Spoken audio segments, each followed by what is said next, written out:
Pada tanggal 18 Desember 2013, seorang wanita muda bernama Brianna Worland tiba-tiba terbangun karena menerima telepon tidak terduga pada pukul 1:45 dini hari. Ia mengangkat telepon tersebut dan mendapati sahabatnya, Heather, menangis terisak-isak. Heather menceritakan percakapan terbarunya dengan Sydney, mantan kekasihnya. Sydney menghubunginya dan mengaku telah berpisah dari istrinya. Ia menyatakan penyesalan atas perpisahannya dengan Heather dan memintanya untuk mulai kembali hubungan mereka. Brianna yang penasaran bertanya mengapa Heather mengangkat telepon dari Sydney. Ternyata karena nomor yang muncul tidak dikenal, sehingga Heather memutuskan untuk mengangkatnya. Setelah mendengarkan cerita dan menenangkan Heather sedikit, Brianna menegaskan bahwa Heather baru saja berhasil bangkit dari luka akibat hubungan toksiknya dan sebaiknya tidak terlibat lagi dengan Sydney. Ia membujuk Heather untuk kembali tidur dan beristirahat. Lalu mereka mengakhiri pembicaraan. Tanggal 19 Desember, polisi setempat di Horry County menemukan sebuah mobil yang ditinggalkan. Mobil Dodge berwarna hijau itu diparkir di daerah terpencil di sepanjang sungai Waccamaw, tepatnya di lokasi yang dikenal sebagai Peachtree Landing, sekitar 13 km dari Myrtle Beach. Tempat itu biasa digunakan sebagai dermaga kapal kecil dan terletak di ujung jalan kecil yang jarang dilalui kendaraan. Polisi mengecek registrasi kendaraan itu dan menemukan bahwa mobil tersebut terdaftar atas nama Terry Elvis. Petugas pun langsung mendatangi rumah Terry. Saat mereka mengetuk pintu dan memberitahukan tentang penemuan mobil itu, Terry sedang menonton TV di ruang tamunya. Ternyata mobil tersebut adalah milik putrinya, Heather. Terry mencoba menghubungi Heather melalui ponsel, namun tidak berhasil. Ia pun setuju untuk ikut ke Peachtree Landing bersama polisi guna menyelidiki lebih lanjut. Polisi membuka mobil tersebut menggunakan kunci cadangan yang diberikan Terry dan melakukan pemeriksaan menyeluruh. Namun mereka tidak menemukan barang-barang pribadi Heather termasuk tas, kunci, atau ponselnya. Terry kembali mencoba menghubungi Heather, namun tetap tidak mendapat jawaban. Ia kemudian menelepon restoran tempat Heather bekerja. Manajer restoran memberitahu bahwa Heather tidak masuk kerja hari itu dan baru dijadwalkan bekerja keesokan harinya. Saat itu, mobil dan lokasi di pinggir sungai tempat mobil itu ditemukan belum dianggap sebagai TKP karena tidak ada tanda-tanda perkelahian, pecahan kaca, ataupun darah. Meski begitu, pihak berwenang memutuskan untuk memulai penyelidikan orang hilang. Polisi dan relawan melakukan pencarian darat, sementara penyelam menyusuri dasar sungai. Selama pencarian, ditemukan jenazah manusia di dalam hutan, tetapi hasil identifikasi menunjukkan itu adalah jasad pria yang tak dikenal, bukan Heather. Heather yang saat itu berusia 20 tahun adalah putri dari Terry dan Debbie Elvis dan tinggal di wilayah itu. Ia memiliki hubungan yang sangat dekat dengan kedua orang tuanya serta adik perempuannya. Pada tahun 2011, setelah lulus dari SMA St. James, Heather menyatakan bahwa ia ingin pindah dan tinggal bersama sahabatnya, Brianna Worland. Orang tuanya mendukung keputusannya. Di usia 20 tahun, Heather bekerja sebagai pelayan di restoran bertema Skotlandia bernama Tilted Kilt di Myrtle Beach, dan ia memiliki cita-cita menjadi seorang ahli kecantikan. Adik perempuannya, Morgan, menceritakan bahwa Heather sangat menyukai make-up, tampil di depan kamera, dan dikenal sebagai pribadi yang kreatif dan ambisius. Di kotanya, Heather juga dikenal sebagai sosok yang ramah, ceria, dan positif. Brianna, sahabatnya, mengatakan bahwa orang-orang selalu tersenyum saat membicarakan Heather karena ia memiliki kepribadian yang begitu bersinar. Pada tahun 2013, hidupnya berjalan lancar dan ia juga sukses dalam studinya. Namun segalanya berubah setelah sebuah pertemuan kebetulan di restoran tempatnya bekerja. Pertemuan itu membawa Heather menuju jalan yang penuh tragedi. Pada suatu siang di bulan Juni yang hangat, Heather sedang bekerja shift siang di restoran yang ramai. Saat sibuk berbincang dengan pelanggan, mencatat pesanan, dan membawa nampan ke dapur, ia bertemu dengan seorang pria berusia 37 tahun bernama Sydney Morer, seorang tukang reparasi dan ayah dari 3 anak. Sydney memiliki usaha kecil reparasi alat dapur di Myrtle Beach, dan hari itu ia sedang mengerjakan pesanan dari restoran tersebut. Mereka mulai mengobrol, dan Heather langsung merasa tertarik pada pria itu. Mereka mulai sering bertemu dan menyadari bahwa mereka memiliki banyak minat dan hobi yang sama. Heather bahkan pernah menyiratkan perasaannya di Twitter, menulis bahwa ia tertarik pada pria yang lebih tua. Ia juga menceritakan tentang Sydney kepada teman-teman dan rekan kerjanya, menjelaskan bahwa Sydney adalah pria yang ia tulis di unggahan Twitternya. Sydney menikmati perhatian dari Heather dan mulai sering datang ke restoran. Mereka sering terlihat bercanda di dapur saat Sydney memperbaiki peralatan. Pada bulan Juli, hubungan mereka tampaknya telah berkembang dari sekedar godaan menjadi sesuatu yang lebih serius.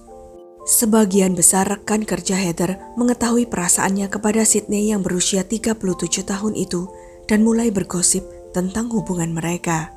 Seorang rekan kerjanya mengaku bahwa semua orang tahu tentang hubungan mereka dan tidak menyetujuinya karena Sydney adalah pria yang sudah menikah.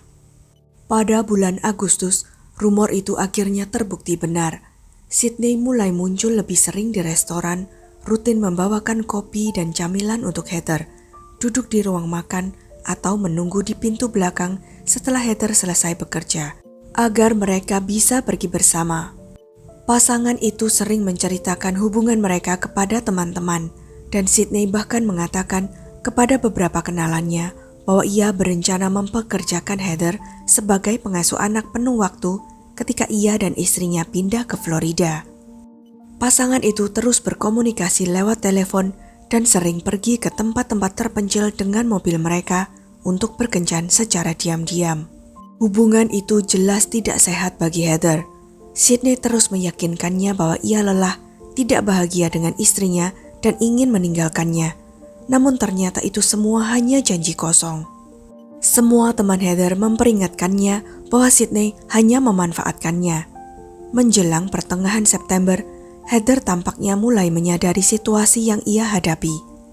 Puncaknya terjadi ketika Tammy, istri Sydney yang berusia 34 tahun, akhirnya mengetahui perselingkuhan suaminya. Ia menelepon Heather dan langsung menghina serta merendahkannya. Brianna, teman serumah Heather, menyaksikan percakapan tersebut dan kemudian mengatakan kepada penyidik bahwa Heather bertahan cukup lama menghadapi hinaan itu. Pada satu titik, Tammy bahkan menyuruh Sydney sendiri berbicara dengan Heather melalui telepon dan mengatakan bahwa Heather tidak berarti apa-apa baginya serta mudah dimanfaatkan. Sydney menuruti, mengulang kata-kata istrinya dan mengatakan bahwa Heather hanya alat pelampiasan. Tentu saja ini sangat mengguncang Heather secara emosional. Jaksa Chris Helms kemudian menyimpulkan bahwa Tammy memegang kendali penuh dalam rumah tangga keluarga Moorer. Ia mengatur di mana dan kapan Sydney harus bekerja serta mengontrol seluruh tindakannya. Ketika Tammy merasa dikhianati, ia tidak bisa memaafkan Sydney maupun Heather, maka ia memutuskan untuk menghancurkan hidup wanita muda itu. Setelah perselingkuhan itu terbongkar, Tammy mulai memborgol Sydney dan mengikatnya ke ranjang di malam hari agar ia tidak bisa pergi saat ia tidur. Ia juga mengganti kata sandi ponsel Sydney dan memaksanya membuat tato nama Tammy di perutnya. Sydney setuju melakukan semua itu demi menyelamatkan pernikahan dan keluarganya. Tammy terus-menerus menelepon tempat kerja Heather dan menuntut agar ia dipecat. Ia juga terus menghubungi Heather menggunakan ponsel Sydney dan mengirimkan foto serta video dirinya bersama Sydney, termasuk momen-momen intim mereka. Merasa sedih dan kecewa atas perlakuan pria yang ia cintai, Heather berusaha keras menata kembali hidupnya. Ia bahkan mulai pergi ke gereja bersama sahabatnya. Pada awal November, Tammy kembali mengirim pesan ancaman kepada Heather, meminta alamatnya. Ia mengancam jika Heather tidak memberikan alamat, ia akan mencarinya sendiri dan konsekuensinya akan parah. Pada titik ini, Heather benar-benar kelelahan secara fisik dan emosional. Ia tidak mengerti mengapa Tammy terus mengganggunya, apalagi hubungannya dengan Sydney sudah lama berakhir dan ia hanya ingin melupakan semuanya. Menjelang akhir November, lebih dari 2 minggu setelah menerima ancaman itu, situasi akhirnya mulai tenang. Sydney dan Tammy pergi selama 3 hari ke California bersama ketiga anak mereka. Namun, kekhawatiran baru muncul yang justru memperparah kondisinya dengan Tammy. Pada awal November, Heather dan rekan-rekannya di restoran Tilted Kilt menyadari bahwa ia tiba-tiba mengalami kenaikan berat badan dalam waktu singkat. Heather mulai khawatir dan curiga bahwa ia mungkin hamil. Dalam keadaan panik dan takut, ia memutuskan untuk melakukan tes kehamilan di restoran. Manajer resto, Jessica Cook, kemudian mengatakan kepada polisi bahwa Heather sangat putus asa dan ketakutan. Ia takut Tammy akan melakukan sesuatu yang buruk padanya. Namun hasil tes tersebut tidak valid atau rusak. Dan pada akhirnya Heather tidak pernah tahu apakah ia benar-benar hamil atau tidak. Meski dihantui kekhawatiran tentang kemungkinan hamil, Heather memutuskan saatnya untuk melanjutkan hidup dan memulai lembaran baru. Ia berharap bisa menjalin hubungan yang lebih sehat dan bahagia. Heather lalu menerima ajakan kencan dari seorang pria bernama Steve Gerald yang baru ia kenal tapi merasa cocok dengannya. Pada malam 17 Desember, Heather dan Steve bertemu sekitar pukul 1 siang dan memutuskan berkeliling Myrtle Beach untuk melihat lampu-lampu Natal. Steve kemudian mengatakan bahwa mereka merencanakan kencan berdua dan ia mengantar Heather pulang ke apartemennya di Carolina Forest sekitar pukul 1:15 pagi.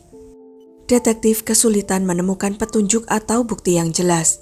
Saat itu, tersangka utamanya adalah Steve Gerald, pria yang bersama Heather pada malam sebelum ia menghilang.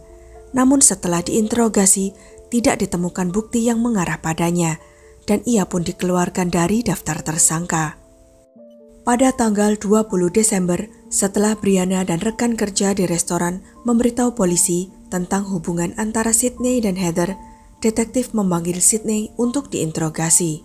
Selama pemeriksaan, Sydney bersikap menghindar dan tertutup. Ia mengaku tidak berada di Peachtree Landing pada malam 17 sampai 18 Desember, serta tidak menghubungi Heather.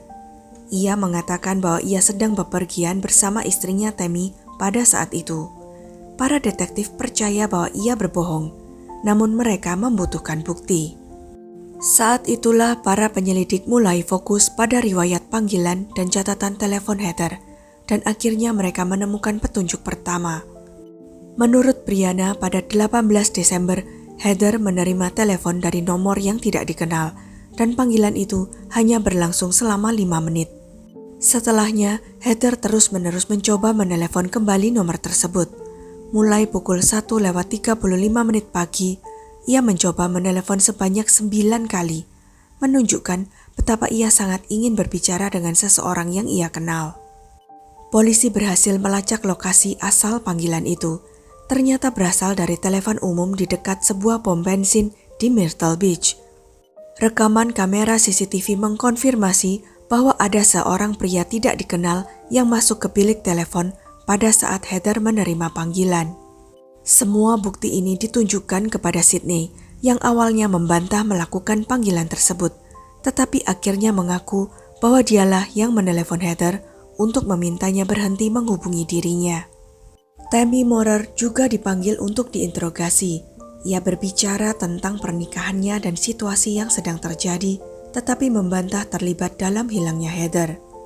Berdasarkan kecurigaan ini, detektif memeriksa semua kamera CCTV di sekitar lingkungan tersebut dan segera menemukan bukti penting.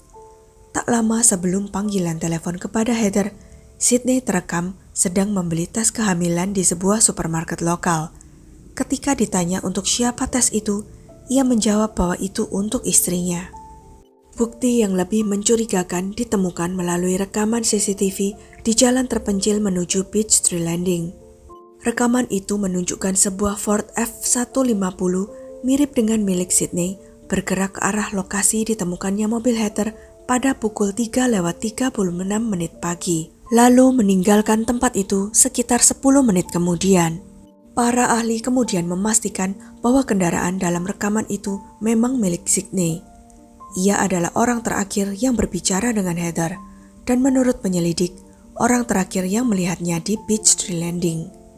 Penyelidik akhirnya berhasil menyusun ulang kronologi pergerakan Heather.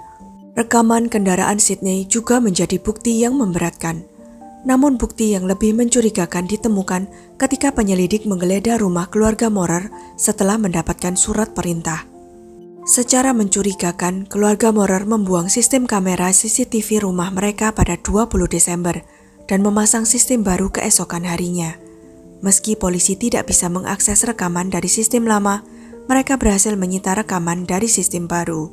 Rekaman itu menunjukkan Sydney dan Tammy sedang membersihkan bagian dalam mobil mereka secara menyeluruh dan kemudian membakar kain lap yang mereka gunakan untuk membersihkannya. Pada 21 Februari 2014, beberapa bulan setelah Heather Elvis menghilang, polisi akhirnya mengumumkan bahwa Sydney dan Tammy Morer telah ditangkap atas tuduhan menculik Heather. Mereka kemudian juga didakwa atas tuduhan pembunuhan, meski jasad Heather tidak pernah ditemukan. Namun selama di penjara, pasangan Morer itu menolak memberikan kesaksian.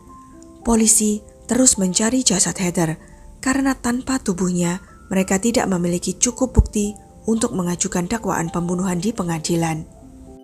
Akhirnya dakwaan pembunuhan itu dibatalkan, namun tuduhan penculikan tetap berlaku. Ibu Heather, Debbie, merasa kecewa karena dakwaan pembunuhan dibatalkan, namun di sisi lain merasa lega karena ia tidak perlu menghadiri persidangan dan mendengar secara detail apa yang mungkin terjadi pada putrinya. Pada tahun 2017, Sydney dinyatakan bersalah karena menghalangi proses hukum dan dijatuhi hukuman 10 tahun penjara. Setelah itu, Sydney dan Tammy harus menghadapi persidangan atas tuduhan penculikan Heather Elvis. Pada tahun 2019, 6 tahun setelah hilangnya Heather, serangkaian sidang panjang digelar, menghadirkan berbagai saksi, bukti, dan fakta yang mengkaitkan pasangan Morer dalam kejahatan tersebut. Setelah 2 jam pertimbangan, juri akhirnya membuat keputusan, dan keadilan pun ditegakkan. Sydney dan Tammy Morer dinyatakan bersalah atas penculikan Heather Elvis. Pengadilan menjatuhkan hukuman penjara 30 tahun kepada mereka berdua atas kejahatan tersebut dan atas konspirasi yang terlibat. Mereka menjalani hukuman secara bersamaan. Setelah persidangan, orang tua Heather memberikan wawancara yang sangat emosional dan berat bagi mereka. Mereka mengungkapkan harapan agar suatu hari nanti Sydney dan Tammy akan mengungkapkan kebenaran tentang apa yang sebenarnya terjadi. Hingga hari ini, jasad Heather Elvis belum ditemukan. Keluarganya terus mengunggah pengumuman orang hilang setiap tahun pada hari ulang tahunnya, dengan harapan bisa menarik perhatian publik dan menjaga ingatan tentang Heather tetap hidup. Debbie, ibu Heather, mengatakan bahwa ia tidak bisa menemukan kedamaian sebelum mengetahui apa yang sebenarnya terjadi pada putrinya. Ia masih berharap bahwa kegigihannya akan membuahkan hasil, dan bahwa suatu hari nanti seseorang akan mengatakan kepada mereka apa yang sebenarnya terjadi pada Heather. Sekian kisah kali ini. Jangan lupa untuk klik like, share, subscribe, dan komen ya pendapat kalian. Sampai jumpa lagi di video-video selanjutnya.